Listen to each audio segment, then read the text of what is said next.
क्या आपको पता है दुर्योधन ने ऐसी कौन सी गलती करने से पूरा इतिहास बदल गया।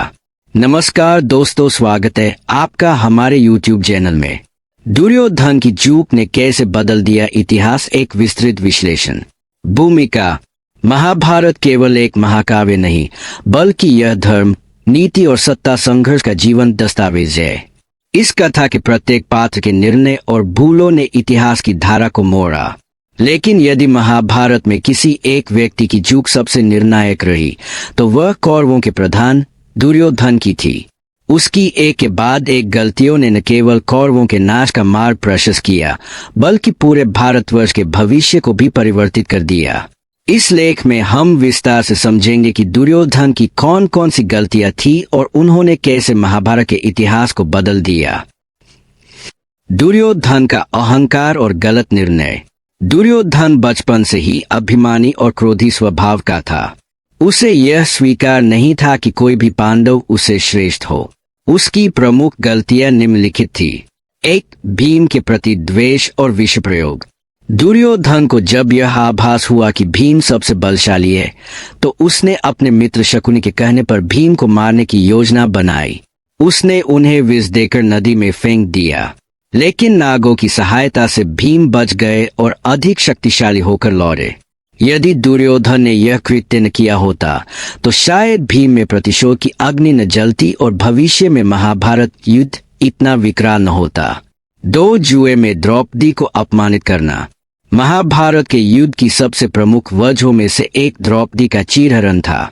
जब शकुनी ने छलपूर्वक युधिष्ठिर को जुए में हराया, तो दुर्योधन ने अपने अहंकार और अपमानजनक स्वभाव के कारण द्रौपदी को दरबार में घसीटकर लाने का आदेश दिया।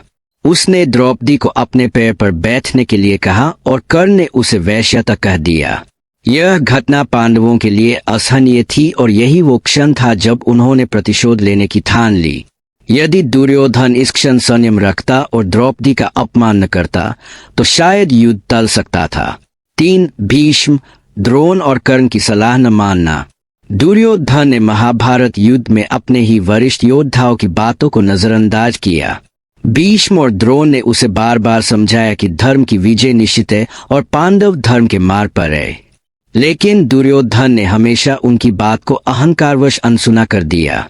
यदि उसने अपने ही योद्धाओं की बातों को गंभीरता से लिया होता, तो शायद कौरवों की हार टाली जा सकती थी।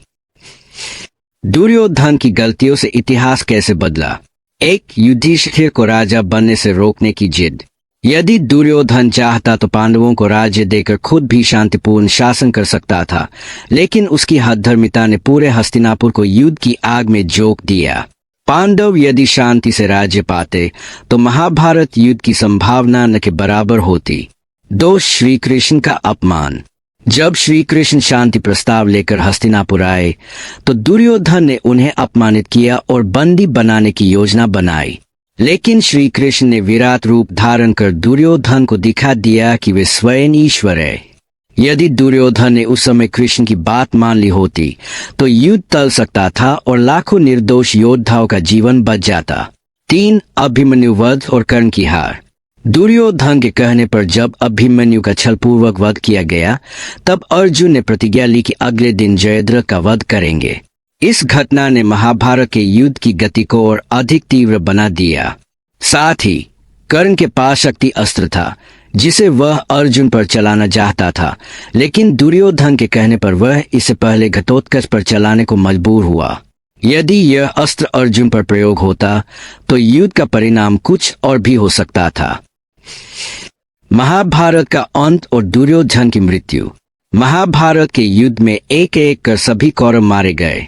अंततः भीम और दुर्योधन के बीच गदा युद्ध हुआ, जिसमें दुर्योधन की जंघा तोड़ दी गई। अंत में दुर्योधन धरती पर गिरकर अपने कर्मों को याद करता हुआ मरणासन हो गया। यदि उसने अपनी गलतियों से पहले ही सीखा होता, तो उसका अंत इतना दुखद न होता। निष्कर्ष। दुर्योधन की एक के बाद एक गलतियां न केवल उसकी हार का कारण बनी, बल्कि महाभारत के पूरे युद्ध को भी अनिवार्य बना दिया।